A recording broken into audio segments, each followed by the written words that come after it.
E se existisse um tipo de guia antigo, sabe? Quase um manual de instruções para a gente reprogramar nossa própria mente. Bom, é exatamente nisso que a gente vai mergulhar hoje. Vamos analisar um texto que, olha, há séculos influencia o pensamento sobre transformação, tanto pessoal quanto social. O capítulo 12 de Romanos. Logo de cara, o texto já coloca a gente diante de uma escolha fundamental. De um lado, a gente pode se conformar, ou seja, se deixar moldar pelos padrões que estão aí, ao nosso redor. Do outro, a gente pode se transformar, que é uma mudança que vem de dentro para fora. Essa tensão, sabe, entre o molde externo e a renovação interna é a chave para entender todo o resto. Tá, mas por onde essa jornada começa? O ponto de partida é meio o contrário do que a gente costuma pensar. A grande sacada aqui é que a mudança de verdade não começa pelo que a gente faz, mas sim pela forma como a gente pensa. É uma verdadeira revolução que acontece primeiro dentro da mente. E aqui temos uma ideia que, para a época, era, uau, radical. O texto fala em sacrifício vivo. Num mundo que estava acostumado com sacrifícios de animais, isso vira o conceito de cabeça para baixo. A ideia não é um evento único, mas uma dedicação contínua. A própria vida se torna o ato de adoração. E o texto vai além, chamando isso de culto racional. A palavra grega original para isso, logiken, tem a ver com lógica, com razão. Isso quer dizer que a transformação que ele propõe não é uma fé cega, é uma escolha consciente, intencional, um jeito de viver que nasce justamente dessa mente renovada. Resumindo, a ideia central é que o comportamento é um sintoma, não a causa. Para uma mudança que seja real e que dure, o texto argumenta que a gente precisa reestruturar o nosso pensamento primeiro. A mente lidera e as ações só seguem o caminho. Ok, se tudo começa na mente, como isso se parece no mundo real, nas nossas relações? A partir daqui, o texto muda o foco do eu para o nós e usa uma metáfora muito poderosa para descrever como é a vida em comunidade. A metáfora central é essa, a de um corpo. É uma imagem incrível para falar de interdependência, né? Pensa só, cada parte do corpo é única, tem uma função, mas todas são essenciais para o corpo inteiro funcionar bem. A ideia aqui é que ninguém é uma ilha, todo mundo é parte de algo maior.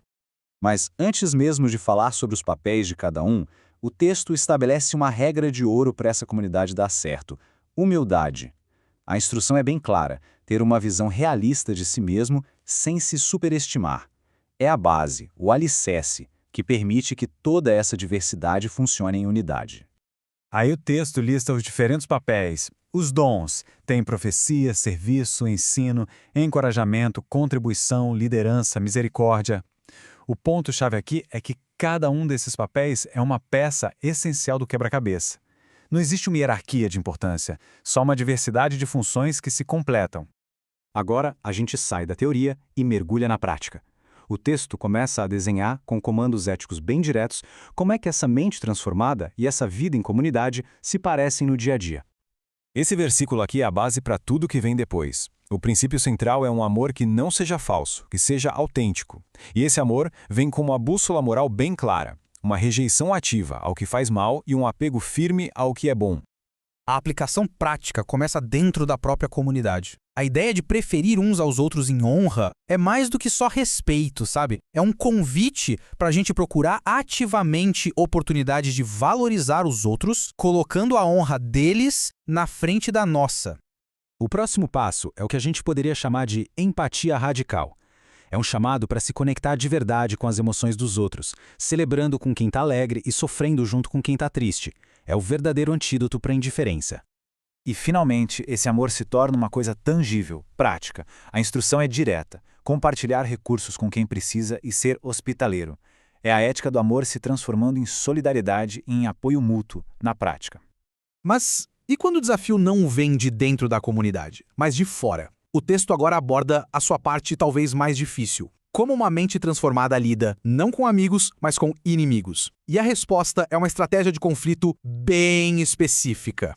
E aqui vem uma das ideias mais contraintuitivas de todo o capítulo. A nossa reação instintiva à hostilidade é revidar, certo? O texto propõe o exato oposto: responder à perseguição com bênçãos. É o teste final da mente renovada.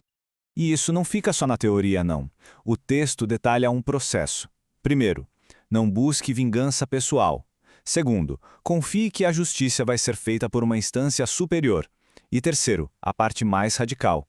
Tome a iniciativa de cuidar das necessidades básicas do seu adversário. Certo.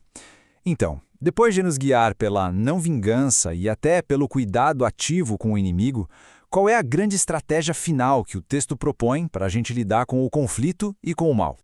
E a resposta é essa. É a filosofia do capítulo inteiro, resumida numa frase poderosa. A estratégia não é lutar contra o mal nos mesmos termos dele, nem só resistir. É uma abordagem proativa, vencer o mal com o bem. E isso nos deixa com uma pergunta para refletir. Como seria o nosso mundo se essa fosse a principal estratégia para resolver conflitos